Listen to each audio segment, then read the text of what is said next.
बिस्मिल्लाहिर्रहमानिर्रहीम। Limelight Imran series मुसन्निफ मजहर Kaleem M.A। काफिरिस्तानी secret service का मखसूस हेलीकॉप्टर तेजी से प्रवास करता हुआ दरोपरी पहाड़ी इलाके की तरफ बढ़ा चला जा रहा था। हेलीकॉप्टर में पारीति सवार थी। इसे मालूम हो गया था कि पाकिस्तान सीक्रेट सर्विस इमरान की सरकर्दगी में एक जीप के जरिए पाकिस्तान से काफिरिस्तान की तरफ रवाना हो गए हैं।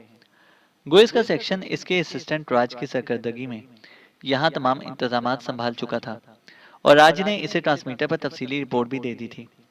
लेकिन अब लेबोरेटरी की तरफ जाते हुए इसे अचानक ख्याल आया कि राज और इसके साथी तो लेबोरेटरी के बाहर पहाड़ी पर मौजूद हैं और लेबोरेटरी बंद है, तो वो खुद कहाँ रहेगी और कैसे अपने साथियों के साथ रब्ता रखेगी। ये ख्याल आते ही वो चौंक पड़ी। इसने जेब से ट्रांसमीटर निकाला और इस पर फ्रीक्वेंसी एडजस्ट करके इसे इसे ऑन कर दिया। Hello hello, Pariti calling over. Pariti ने बार बार कॉल देते हुए कहा। Yes Raj attending you madam, over. चंद लम्हों बाद दूसरी तरफ से राज की आवाज सुनाई दी। राज, मैं हेलीकॉप्टर लेकर आ रही हूँ, तुम सब पूरी तरह होशियार रहो, ओवर। पारिति ने कहा। यस मैडम, हमने हर तरफ मोर्चाबंदी कर ली है। वायरलेस कंट्रोलर हैवी मशीन गनें भी सलेट पहाड़ी के 3 अतराफ में नस्ब कर दी गई हैं। इसके अलावा तीनों पहाड़ियों के गारों में हमारे सेक्शन के मुसल्लह अफराद मौजूद हैं, ओवर। राज ने एक बार फिर तफसील बताते हुए कहा। ये तो तुमने मुझे पहले बता दिया था, लेकिन अब मैं हेलीकॉप्टर पर वहां पहुंच रही हूँ। मेरे लिए तुमने क्या बंदोबस्त किया है, ओवर। पारिति ने कहा। आपके लिए लेबोरेटरी के अंदर इंतजाम किए गए हैं। मैं खुद भी वहीं मौजूद हूँ। मैंने लेबोरेटरी के एक बड़े कमरे में कंट्रोलर रूम बनाया हुआ है, जिसमें से ऐसी मशीनरी नस्ब की गई है कि मैं वहां बैठकर अतराफ की पहाड़ियों को बआसानी और मुसलसल चेक कर सकता हूँ, और आप भी मेरे साथ रहेंगी, ओवर। राज ने जवाब देते हुए कहा। तुम्हें इत्तला मिल चुकी है कि पाकिस्तानी एजेंट पाकिस्तान से रवाना हो चुके हैं, ओवर। पाइती ने कहा। नहीं मैडम, ये तो अब आप बता रही हैं। वैसे हम कल से इनके मुंतजिर हैं। वो जैसे ही हमारी हदूद में दाखिल हुए हम इनका खात्मा कर देंगे, ओवर। राज ने कहा। ओके, अब हेलीकॉप्टर को कहाँ उतरने का कहूँ, ओवर। पारिति ने कहा। पायलट से मेरी बात करवाएं। मैं इसे तफसील समझा देता हूँ कि वह हेलीकॉप्टर को सलेट पहाड़ी के फ्रंट में एक मखसूस जगह उतारेगा।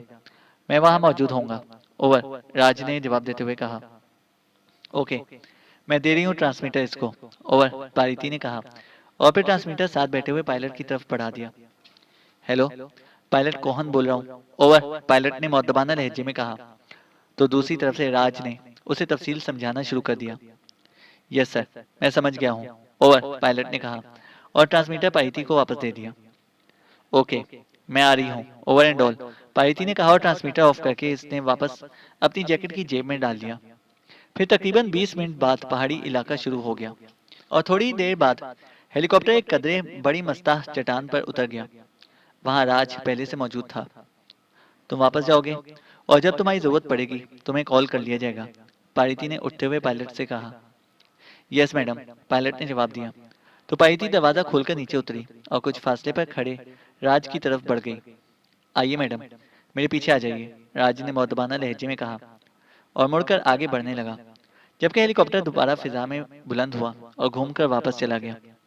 राज कुछ फासले पर मौजूद एक चट्टान के सामने पहुंचकर रुका, फिर से अपना हाथ चट्टान पर एक जगह पर रखा कर दबाया, तो सर की आवाज से चट्टान साइड पर हटती चली गई।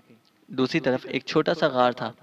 आइए मैडम, राज ने मुड़कर कहा और फिर गार के दहाने से अंदर दाखिल हो गया। छोटे से गार में बहुत हल्की सी रोशनी मौजूद थी। पारिति के अंदर दाखिल होते ही राज ने एक जगह पैर रखकर दबाया, तो सर की आवाज के साथ ही चट्टान वापस अपनी जगह पर आ गई। अब गार के अंदर खूब अंधेरा फैल गया था। राज ने जब जेब से पेंसिल टॉर्च निकाली और दूसरे लम्हे गार में तेज रोशनी फैल गई। आइए, राज ने कहा और फिर गार के आखिरी हिस्से में पहुंचकर एक कोने में जमीन पर मौजूद एक पत्थर पर पैर मारा, तो सर की तेज आवाज के साथ गार की एक साइड खुल गई। आगे राहदारी थी। वो राहदारी में दाखिल हुए। थोड़ी देर बाद वो काफिरिस्तानी लेबोरेटरी में मौजूद थे। वहां 4 सिक्योरिटी गार्ड भी मौजूद थे। लेबोरेटरी तो खाली हो चुकी है ना, पारिति ने कहा। यस मैडम, तमाम कीमती मशीनरी और साइंसदानों को यहाँ से हटा लिया गया है। अब यहाँ सिर्फ आम सी मशीनरी है, राज ने जवाब देते हुए कहा। पहले तुम अपना पोर्शन दिखाओ, फिर मैं पूरी लेबोरेटरी का राउंड लगाऊंगी, पारिती ने कहा। यस मैडम, आइए, राज ने कहा और फिर वो पारिती को एक बड़े कमरे में लेकर आया। यहाँ एक तरफ बड़ी सी स्क्रीन दीवार पर नस्ब थी, साथ ही एक कदे आदम मशीन मौजूद थी। एक साइड पर एक बड़ी सी मेज पड़ी हुई थी, जिसके पीछे दो कुर्सियां मौजूद थीं। मेज पर मुस्ततील शक्ल की एक मशीन मौजूद थी। यह है मैडम कंट्रोल रूम, राज ने कहा। ठीक है, तुम यहाँ बैठो, मैं राउंड लगाकर आ रही हूँ, फिर चेकिंग करेंगे, पारिती ने कहा और मुड़कर कमरे से बाहर आ गई। फिर से तकरीबन निस्फ घंटा लेबोरेटरी का राउंड लगाने में लग गया। लेबोरेटरी में वाकई काट कबाड़ और आम सी मशीनरी के अलावा और कुछ ना था। वो मुतमईन होकर वापस कंट्रोल रूम में दाखिल हुई तो कुर्सी पर बैठा राज इस्तकबाल के लिए उठ खड़ा हुआ। आइए मैडम, आप बर वक्त आई हैं। इत्तला मिली है कि पाकिस्तानी एजेंटों को दाएं तरफ की पहाड़ियों पर देखा गया है। हमारे आदमियों ने चेक कर रहे हैं, राज ने कहा तो पारिती बेख्तियार चौंक पड़ी। ओह, तो ये लोग पहुंच गए? कहाँ हैं वो, मुझे दिखाओ, पारिती ने बड़ी बेचैनी से पूछा और कुर्सी पर बैठ गई। जिस जगह इन्हें देखा गया है वो अभी हमारी रेंज से बाहर है, राज ने कहा और कुर्सी पर बैठकर इससे सामने मौजूद मुस्ततील शक्ल की मशीन को ऑपरेट करना शुरू कर दिया। तो स्क्रीन पर चार हिस्सों में तकसीम हो गई। हर हिस्से में अलहदा अलहदा मंजर नजर आ रहा था। फिर अचानक एक हिस्से में एक मर्द और एक औरत चट्टान की ओट लेकर आगे बढ़ते नजर आए। ओह ओह, ये तो सिर्फ दो हैं, बाकी कहाँ हैं? पारिती ने उछलते हुए कहा। वो भी सामने आ जाएंगे, सैटेलाइट से तो ये लोग अपने आप को छुपा नहीं सकते, राज ने जवाब देते हुए कहा। इसी लम्हे मशीन में तेज फायरिंग की आवाज उभरी और स्क्रीन पर नजर आने वाले मर्द के हाथ में पकड़ी हुई गन से शोले निकलते नजर आए और फिर दो इंसानी चीखें सुनाई दी तो पारिती एक बार फिर उछल पड़ी। ये ये फायरिंग कर रहे हैं, और ये चीखें किसकी हैं? पारिती ने हजियानी अंदाज में चीखते हुए कहा। हमारे आदमियों को हिट किया गया है, मैं अभी इनका खात्मा करता हूँ, ये इंतहाई खतरनाक लोग हैं, राज ने गंभीर लहजे में कहा और तेजी से मशीन को ऑपरेट करना शुरू कर दिया। चंद लम्हों बाद एक बार फिर फायरिंग की आवाजें सुनाई दी और इसके साथ ही स्क्रीन पर नजर आने वाले मर्द और औरत दोनों इस तरह पलटकर नीचे गिरे और काफी नीचे तक रोल हुए। वो बड़ी चट्टानों के पीछे गायब हो गए। लेकिन इसी लम्हे स्क्रीन एक और हिस्से में भी एक औरत और एक मर्द नजर आए। लेकिन राज मुसलसल मशीन ऑपरेट करता रहा। फिर इन दोनों का भी वही अंजाम हुआ जो इससे पहले दो का हो चुका था। गुड राज, वेरी गुड, पास बैठी पारिती ने इंतहाई मुस्तरद भरे लहजे में कहा। लेकिन इसी लम्हे स्क्रीन में के एक और हिस्से पर दो मर्द नजर आने लग गए। राज ने एक बार फिर मशीन को ऑपरेट करना शुरू कर दिया और इस बार भी दोनों चीखते हुए नीचे गिरे और लुढ़कते हुए बड़ी चट्टानों की ओट में गायब हो गए। ये हिट होने के बाद नजर क्यों नहीं आ रहे? पारिती ने कहा। ये बड़ी चट्टानों के पीछे मौजूद चट्टानों के साथ रुक जाने हैं, क्योंकि अब ये लाशों में तब्दील हो चुके हैं, इसलिए ये अज खुद हरकत नहीं कर सकते, राज ने जवाब देते हुए कहा। और फिर काफी देर तक जब और कोई स्क्रीन पर नजर नहीं आया तो राज ने मशीन का एक और बटन प्रेस कर दिया। चेक करके बताओ डेविड, कोई बच तो नहीं गया? राज ने चीखते हुए लहजे में कहा। मैंने चेक कर लिया है बॉस, ये 6 अफराद हैं, 4 मर्द और 2 औरतें, और ये सब हिट हो चुके हैं, दूसरी तरफ से जवाब दिया गया। रेस से चेक करके बताओ, राज ने पहले की तरह तेज लहजे में कहा। मैंने रेस से ही चेक किया है बॉस, डेविड ने जवाब देते हुए कहा। ओके, फिर इनकी लाशें लेबोरेटरी के गेट के अंदर पहुंचाओ, मैं गेट खोल रहा हूँ, राज ने कहा। यस बॉस, दूसरी तरफ से कहा गया और राज ने बटन ऑफ कर दिया। मुबारक हो मैडम, हम कामयाब रहे, राज ने मुड़कर साथ बैठी पाइती से इंतहाई मुसरत भरे लहजे में कहा।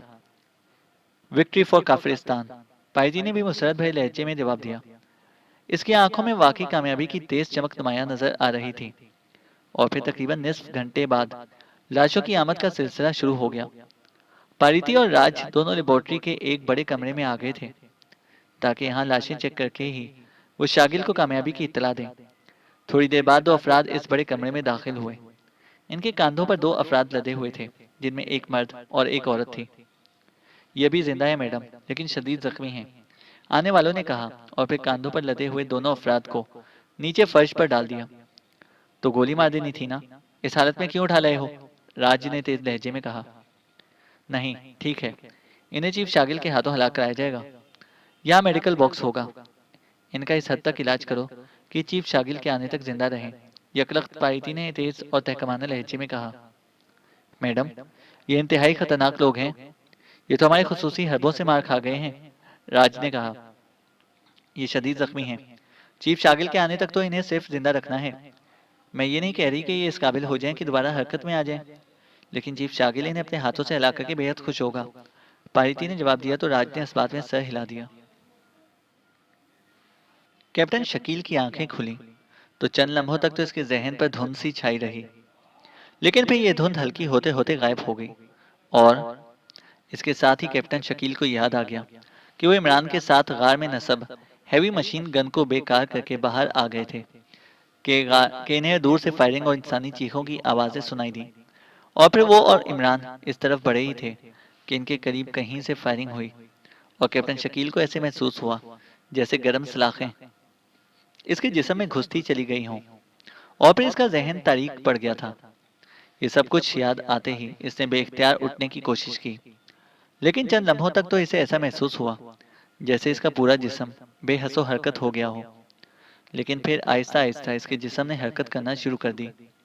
थोड़ी सी मजीद कोशिश के बाद वो उठकर बैठने में कामयाब हो गया। अलबत्ता इसके जिस्म में हरकत करने से दर्द की तेज लहरें सी दौड़ने लग गई थीं। लेकिन बहरहाल वो उठकर बैठने में कामयाब हो गया। इसने देखा कि वो एक बड़े से कमरे में फर्श पर बैठा हुआ है। इसके साथ ही इमरान, सफदर, तनवीर, जूलिया और सालेहा भी फर्श पर बेहोश पड़े हुए हैं। अलबत्ता इसकी और इसके साथियों की बाकायदा बैंडेज की गई है। करीब ही एक बड़ा सा मेडिकल बॉक्स भी खुली हुई हालत में मौजूद था। कुछ चीजें बाहर बिखरी हुई थी हालत में पड़ी थीं, लेकिन इनकी बैंडेज के अंदाज से अनाड़ीपन साफ झलक रहा था। इसके बाजू और एक टांग पर बैंडेज की गई थी। इसने उठकर खड़े होने की कोशिश की और फिर बड़ी मुश्किल से वो खड़ा होने में कामयाब हो गया था। इसकी एक टांग खासी जख्मी थी, इसलिए इस टांग पर जोर ना दिया जा रहा था और जख्मी बाजू में भी दर्द था। लेकिन यह दर्द काबिल बर्दाश्त भी था और इसका बाजू हरकत भी कर रहा था। खड़े होकर इसे एहसास हुआ था कि इसके कोट की अंदरूनी जेब में कोई चीज मौजूद है। इसने उठकर सबसे पहले इसे चेक किया तो दूसरे लम्हे इसके चेहरे पर मुसर्रत के तासरात उभर आए, क्योंकि कोट की अंदरूनी जेब में छोटी सी टॉर्च मौजूद थी। ये पेंसिल टॉर्च एक जदीद आला था। बज़ाहिर ये पेंसिल टॉर्च थी, लेकिन इसके साथ साथ ये रेस पिस्टल भी था। इसमें से निकलने वाली रेस जिस पर पड़ती थी इसे कई घंटों तक बेहसो हरकत कर देती थी। ये जदीद आला कैप्टन शकील के एक दोस्त ने उसे एकेडमिया से खुसूसी तौर पर भिजवाया था, क्योंकि इसका वो दोस्त एकेडमिया की एक सरकारी एजेंसी के जदीद असलहा सेक्शन में काम करता था और उसे मालूम था कि कैप्टन शकील पाक एशिया की मिलिट्री इंटेलिजेंस से मुतालिक है। चूंकि कैप्टन शकील को जदीद असलहे से बेहद दिलचस्पी थी, इसलिए इन दोनों के दरमियान फ़ोन पर जदीद असलहे के बारे में तफसीली बातचीत होती रहती थी। ये टॉर्च नुमा रेस पिस्टल भी एकेडमिया की जदीद इजाद थी। इसलिए कैप्टन शकील को जब इसके दोस्त ने इसके बारे में बताया तो कैप्टन शकील ने बाकायदा फरमाइश करके ये रेस पिस्टल मंगवा लिया और यहाँ आने से पहले कैप्टन शकील ने इसे इसलिए जेब में डाल लिया था कि शायद ये कहीं काम आ जाए। गोइस की बाकी तमाम जेबें खाली थीं, लेकिन ये छोटी सी टॉर्च अंदरूनी जेब में पड़ी रह गई थी। इस जेब को शायद चेक ना किया गया था, लेकिन इस वक्त इसकी मौजूदगी ने कैप्टन शकील को बहरहाल हौसला दिया था। कमरे का दरवाज़ा खुला हुआ था, इसलिए कैप्टन शकील को खतरा था कि कोई अचानक अंदर आ गया तो इसे इस हालत में देखकर इस पर फाइल भी खोला जा सकता है। वो आहिस्ता आहिस्ता कदम उठाता हुआ दरवाजे की तरफ बढ़ गया। वो एक टांग पर जोर देकर चल रहा था। बहरहाल दरवाजे पर पहुंचकर वो थोड़ा सा साइड पर हुआ, क्योंकि इसे दो आदमियों के दरमियान होने वाली गुफ्तगू सुनाई दे रही थी। इनमें से एक औरत की आवाज़ थी। चीफ शागिल से रब्ता ही नहीं हो रहा, वो ना जाने कहाँ हैं। अलबत्ता अब इनका खात्मा हम खुद कर दें तो बेहतर है। औरत की आवाज़ सुनाई दी। यस मैडम, इनकी जिंदगी का हर लम्हा हमारे लिए खतरनाक है। मर्द की आवाज़ सुनाई दी। दोनों बातें करते हुए इस दरवाजे की तरफ ही आ रहे थे, जिसकी साइड में कैप्टन शकील मौजूद था। कैप्टन शकील के हाथ में रेस पिस्टल मौजूद था। चंद लम्हों बाद कदमों की आवाज़ें दरवाजे तक पहुंच गईं और फिर जैसे ही एक औरत और इसके बाद एक मर्द दरवाजे से अंदर दाखिल हुए, कैप्टन शकील ने रेस पिस्टल का बटन प्रेस कर दिया। दूसरे लम्हे वो दोनों लहराकर वहीं दरवाजे के सामने ही ढेर हो गए। तो कैप्टन शकील तेजी से आगे बढ़ा और दरवाजे से बाहर राहदारी में दाखिल हो गया। फिर इसकी वापसी तकरीबन आधे घंटे के बाद हुई। इस इमारत में इस बेहोश मर्द और औरत के अलावा 4 अफराद मौजूद थे जो यूनिफॉर्म से सिक्योरिटी गार्ड लगते थे, और वो चारों चौके एक ही कमरे में थे, इसलिए उन्हें बेहोश करना कैप्टन शकील के लिए मुश्किल ना था। बाकी वक्त इसे इस इमारत की चेकिंग में लग गया था, लेकिन अब वो मुतमईन था कि इस इमारत में इसके अलावा कोई आदमी होश में ना था। अब इसने इमरान को होश में लाने का फैसला किया। इमरान की पसलियों पर बैंडेज की गई थी और एक बाजू पर भी पट्टियां बंधी हुई थीं। कैप्टन शकील ने मेडिकल बॉक्स में मौजूद पानी की एक बोतल निकाली और इसे खोलकर इसने हाथ से इमरान का मुंह भींचा और फिर बोतल का दहाना इसके मुंह में घुसेड़ दिया।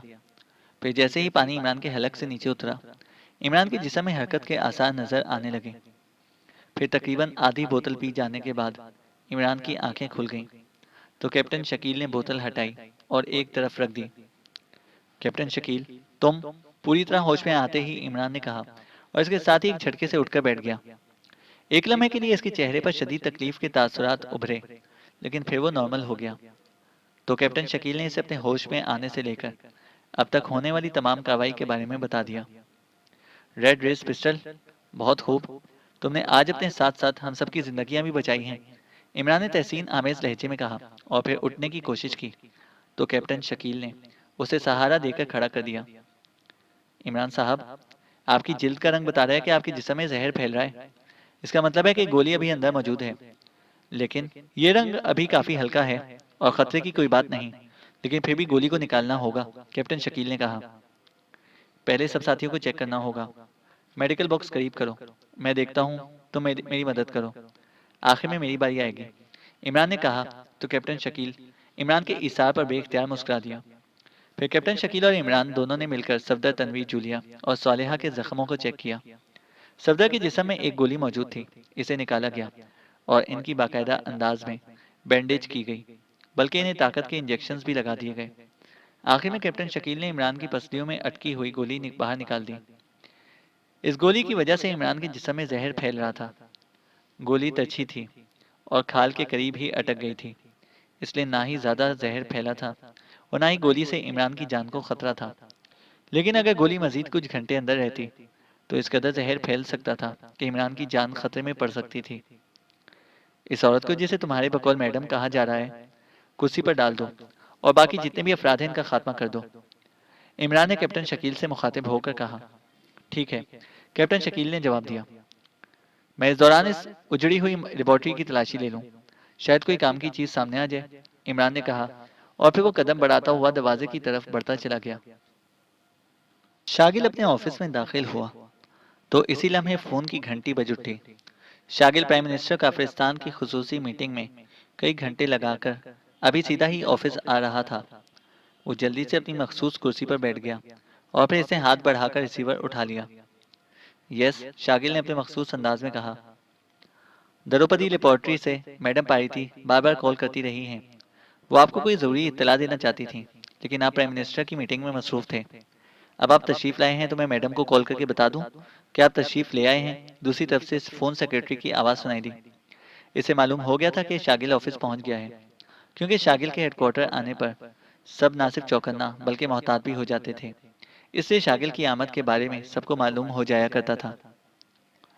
अच्छा, कराओ बात, शागिल ने कहा और रिसीवर रख दिया। और फिर इसने मेज की दराज खोलकर एक फाइल निकालकर अपने सामने रखी और इसे खोलकर पढ़ने लगा। कुछ देर बाद फोन की घंटी बज उठी तो इसने हाथ बढ़ाकर रिसीवर उठा लिया। यस, शागिल ने कहा। मैडम पारिती लाइन पर हैं, चीफ, दूसरी तरफ से फोन सेक्रेटरी की आवाज सुनाई दी। हेलो पारिती, क्यों फोन किए थे तुमने, कोई खास बात, शागिल ने कहा। चीफ, मैं आपको विक्ट्री की खुशखबरी देना चाहती थी। मैंने और मेरे आदमियों ने पाकिस्तानी एजेंटों को पहाड़ियों पर ही घेर लिया और इन्हें जख्मी करके उठाकर लेबोरेटरी में लाया गया, दूसरी तरफ से पारिती ने कहा। तो शागिल बेख्तियार उछल पड़ा। तुमने इन्हें हलाक नहीं किया? क्यों इन शैतानों को जिंदा रखा है, ये तो पांसा पलटने के माहिर हैं, शागिल ने हलक के बल चीखते हुए कहा। मैं इन्हें आपके हाथों हलाक करना चाहती थी ताकि इन्हें हलाक करने का क्रेडिट आपको मिले, और ये क्रेडिट आपका हक है, लेकिन जब आपसे रब्ता ना हो सका तो मैंने खुद इन्हें हलाक कर दिया, दूसरी तरफ से मैडम पारिती ने जवाब देते हुए कहा। क्या वो वाकई हलाक हो चुके हैं? क्या वाकई? क्या तुम दुरुस्त कह रही हो? शागिल ने ऐसे लहजे में कहा जैसे किसी नामुमकिन काम को पारिती मुमकिन कह रही हो। यस चीफ, इनकी लाशें मेरे सामने पड़ी हैं। आप बेशक खुद यहाँ तशरीफ लाकर चेक कर लें, दूसरी तरफ से कहा गया। क्या इनमें इमरान शामिल है? क्या वो अपनी शक्ल में मौजूद है या मेकअप में है? तुमने इसे कैसे पहचाना? और क्या ये इमरान वाकई मर चुका है? क्या वाकई? शागिल ने एक बार फिर हलक की बल चीखते हुए कहा। मैंने इमरान को देखा हुआ है चीफ, और वो अपने असल हुलिये में मौजूद है। इसके साथ 3 मर्द और 2 औरतें भी हैं। ये दो दो के ग्रुप बनाकर लेबोरेटरी के ऊपर आए थे, लेकिन मेरे आदमियों के हाथों जख्मी हो गए और फिर हम इन्हें उठाकर लेबोरेटरी में ले आए। यहाँ मैंने इन्हें हलाक कर दिया, पायती ने मुसलसल बोलते हुए कहा। तो फिर वहां क्यों बैठी हो? इन्हें हेलीकॉप्टर में डालकर हेडक्वार्टर ले आओ, शाकिल ने कहा। आपके हुक्म के इंतजार में थी। हेलीकॉप्टर तो मुझे छोड़कर वापस चला गया था। आप हुक्म दें तो आएगा, पायती ने जवाब देते हुए कहा। ओह अच्छा, मैं अभी हेलीकॉप्टर भिजवाता हूँ, शागिल ने तेज लहजे में कहा। चीफ, इस लेबोरेटरी को तो उजाड़ दिया गया है। यूं लगता है जैसे किसी ने इसे दानिस्ता बर्बाद किया हो। हालांकि ये काम तो इत्मीनान से भी हो सकता था। फिर क्या यहाँ की मशीनरी भी नीलोर लेबोरेटरी भिजवाई गई है? पायती ने कहा तो शागिल बेख्तियार उछल पड़ा। तुम्हें कैसे मालूम हुआ कि नीलोर में लेबोरेटरी है?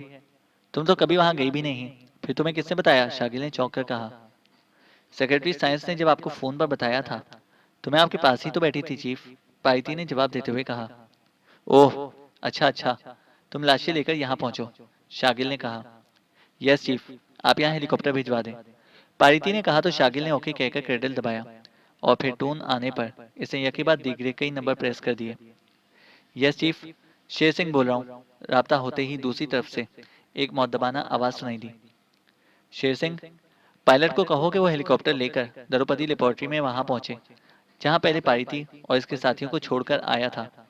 वहां से पारिती और इसके साथियों के साथ पाकिस्तानी एजेंटों की लाशें भी लेकर आनी हैं, शागिल ने मुसरत भरे लहजे में कहा। यस चीफ, मैं भी भिजवाता हूँ हेलीकॉप्टर, दूसरी तरफ से कहा गया। ओके, शागिल ने कहा और रिसीवर रख दिया। इसके चेहरे पर मुस्कुराहट नुमाया थी। इसका दिल चाह रहा था कि वो बेख्तियार उठकर नाचना शुरू कर दे। इमरान की मौत इसके लिए इतनी बड़ी खबर थी कि वो इसे किसी तरह भी बर्दाश्त न कर पा रहा था। अचानक इसे ख्याल आया कि इमरान दूसरों की आवाज़ों की नकल इस अंदाज में कर लेता है कि कोई पहचान नहीं सकता। इसलिए इसे पारिती से कोई ऐसा सवाल पूछना चाहिए था कि जिससे इसे यकीन हो जाता कि दूसरी तरफ से बोलने वाली वाकई पारिती ही थी। लेकिन फिर इसके साथी से ख्याल आया कि इसने पूछा था कि नीलोर के बारे में इसे कैसे मालूम हुआ।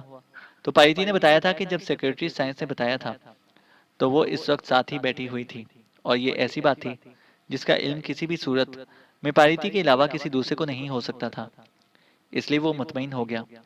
फिर तकरीबन 1 घंटे बाद फोन की घंटी बज उठी तो इसे हाथ बढ़ाकर रिसीवर उठा लिया। यस, शागिल ने अपने मखसूस अंदाज में कहा। द्रौपदी लेबोरेटरी से पायलट कोहन की कॉल है चीफ, दूसरी तरफ से फोन सेक्रेटरी की मौदबाना आवाज सुनाई दी तो शागिल बेख्तियार उछल पड़ा। पायलट की क्यों? पायलटी ने फोन क्यों नहीं किया? शागिल ने हलक के बल चीखते हुए कहा। आप खुद बात कर लें चीफ, मुझे तो वो कुछ नहीं बता रहा, फोन सेक्रेटरी की ने जवाब देते हुए कहा। कराओ बात जल्दी, शागिल ने इंतहाई बेचैन से लहजे में कहा। हेलो, पायलट कोहल बोल रहा हूँ। चंद लम्हों बाद एक मौदबाना आवाज सुनाई दी, लेकिन लहजे में खौफ का अंसर नुमाया था। Shagil, chief of Kafiristan secret service बोल रहा हूँ। तुम क्यों कॉल कर रहे हो? पारिती कहाँ है? शागिल ने अपने मखसूस अंदाज में अपना तारुफ कराते हुए कहा, लेकिन लहजे में सख्ती नुमाया थी। लेबोरेटरी में कत्लेआम किया गया है चीफ। मैडम पारिती, इसके साथी और 4 बावर्दी सिक्योरिटी गार्ड्स की लाशें यहाँ पड़ी हुई हैं, और कुछ लोग हेलीकॉप्टर भी ले गए हैं। दूसरी तरफ से पायलट ने तेज तेज लहजे में कहा। क्या? क्या कह रहे हो? पारिती को हलाक कर दिया गया है और हेलीकॉप्टर पे ही लोग ले गए हैं? ये कैसे मुमकिन है? शागिद ने हजियानी अंदाज में चीखते हुए कहा। चीफ, मैंने हेलीकॉप्टर लेबोरेटरी के गेट के सामने उतारा तो दरवाजा खुला हुआ था और वहां कोई आदमी मौजूद ना था। मैं खुले रास्ते से अंदर गया तो मैंने वहां कत्लेआम देखा। इसीलिए मैं दूर से मेरे कानों में हेलीकॉप्टर की आवाज पड़ी। मैं दौड़कर बाहर गया तो हेलीकॉप्टर फिजा में बुलंद हो रहा था और फिर वो नजरों से गायब हो गया। मैं वापस आकर आपको फोन कर रहा हूँ। अब मैं क्या करूँ? वहां से पैदल भी नहीं आ सकता। और फिर ये लाशें, इनका मैं क्या करूँ? पायलट कोहन ने बड़े घबराए हुए लहजे में कहा।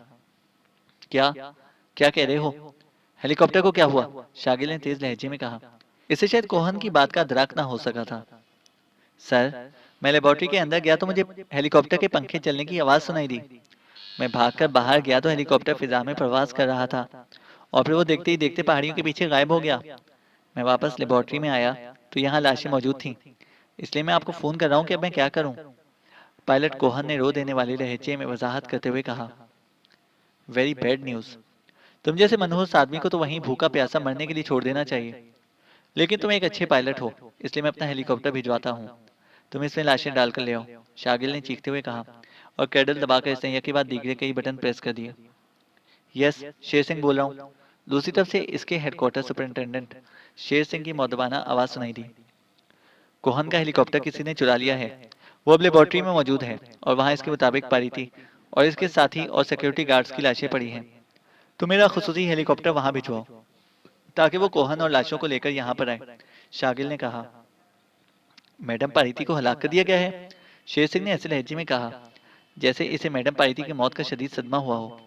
और शागिल को मालूम था कि ऐसा क्यों हुआ है, क्योंकि वो जानता था कि इन दोनों में बहुत गहरी फ्रेंडशिप थी और शायद आगे चलकर वो शादी कर लेते। हाँ, बताया तो यही जा रहा है। जल्दी भेजो हेलीकॉप्टर वहाँ, शागिल ने कहा और रिसीवर क्रेडल पर रख दिया। चंद लम्हों बाद फोन की घंटी बज उठी तो शागिल ने रिसीवर उठा लिया। यस, शागिल ने तेज लहजे में कहा। भूषण हिल्स एयरफोर्स स्पॉट से कमांडर अजीत बात करना चाहते हैं। दूसरी तरफ से फोन सेक्रेटरी की मौदबाना आवाज सुनाई दी। कराओ बात, शागिल ने कहा। Hello, air force commander Bhushan hills बोल रहा हूँ। दूसरी तरफ से एक भारी सी आवाज सुनाई दी।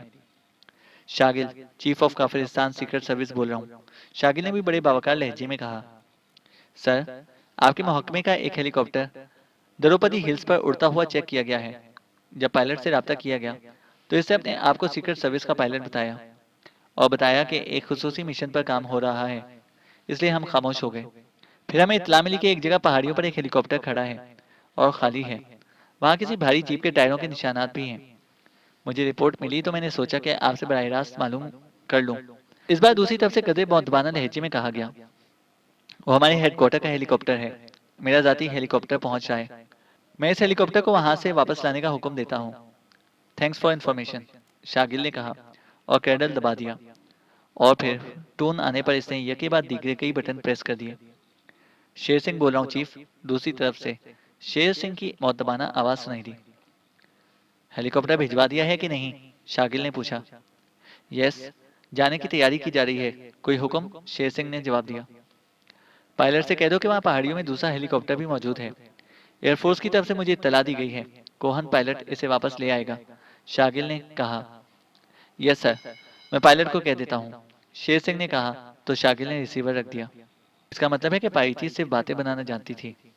इस शैतान ने यकीनन इससे मालूम कर लिया होगा कि लाइमलाइट फॉर्मूले पर अब नीलोर में काम हो रहा है। इसलिए वो अब वहाँ अटैक करेगा और अब मुझे खुद वहाँ इसके मुकाबले पर जाना होगा, शागिल ने बड़बड़ाते हुए कहा। और फिर एक ख्याल के आते ही वो बेइख्तियार उछल पड़ा। इसने जल्दी से रिसीवर उठाया और एक बटन दबा दिया। यस सर, दूसरी तरफ से फोन सेक्रेटरी की मौदबाना आवाज सुनाई दी। सेक्रेटरी साइंस से मेरी बात कराओ, शागिल ने कहा। यस सर, दूसरी तरफ से कहा गया तो शागिल ने रिसीवर रख दिया। फिर कुछ देर बाद फोन की घंटी बज उठी तो शागिल ने रिसीवर उठा लिया। यस, शागिल ने कहा। सेक्रेटरी साइंस से बात कीजिए, दूसरी तरफ से कहा गया। Shagil, chief of Kafiristan secret service बोल रहा हूँ, शागिल ने अपने मखसूस अंदाज में कहा। आपने कॉल की है, कोई खास बात, सेक्रेटरी साइंस ने कहा। सर, द्रौपदी में हमारी लेबोरेटरी जो खाली कर दी गई थी, वहाँ पाकिस्तानी एजेंटों ने रेड किया है, लेकिन वहाँ से उन्हें कुछ नहीं मिला। मगर ये पता चला है कि इन्हें मालूम हो गया है कि लाइमलाइट फॉर्मूले पर अब काम नेलोर लेबोरेटरी में किया जा रहा है। इसलिए लाजमन अब वो वहाँ रेड करेंगे। मेरे जहन में एक ख्याल आया है कि अगर हम खामोशी से फॉर्मूले को वापस द्रौपदी लेबोरेटरी में शिफ्ट कर दें तो इनको ये ख्याल कभी नहीं आएगा कि हम ऐसा भी कर सकते हैं। इस तरह ये फॉर्मूला भी महफूज रहेगा और वहाँ नीलोर में हम इन पर इत्मीनान से हाथ भी डाल सकेंगे, शागिद ने तजवीज़ पेश करते हुए कहा। द्रौपदी लेबोरेटरी में जब उन्होंने रेड किया तो आपने इनका खात्मा क्यों नहीं किया, सेक्रेटरी साइंस ने तजवीज़ पर कोई राय देने की बजाय उल्टा सवाल करते हुए कहा। सीक्रेट सर्विस की सेक्शन इंचार्ज पारिती ने पर गलबा पा लिया था, लेकिन फिर सूरत हाल तब्दील कर दी गई और पारिती इनके हाथों हलाक हो गई और वो निकल जाने में कामयाब हो गए। ऐसा तो मिशंस में होता रहता है। हमने इनके आदमियों को भी हलाक किया है, लेकिन असल एजेंट इमरान निकल जाने में कामयाब हो गया है, शागिल ने कहा। ठीक है, आपकी तजवीज़ बेहतर है। मैं प्राइम मिनिस्टर से मीटिंग पर इस पर बात करूंगा। अगर इजाज़त मिल गई तो ऐसा कर लिया जाएगा और आपको भी मुतला कर दिया जाएगा। सेक्रेटरी साइंस ने कहा। थैंक यू सर, शागिल ने खुश होते हुए कहा, और फिर दूसरी तरफ से राब्ता ख़त्म हो जाने पर इसने भी रिसीवर रख दिया। चैनल को सब्सक्राइब करें और बेल आइकन को प्रेस करें ताकि हमारी हर अपडेट आपको बर वक्त मिल सके।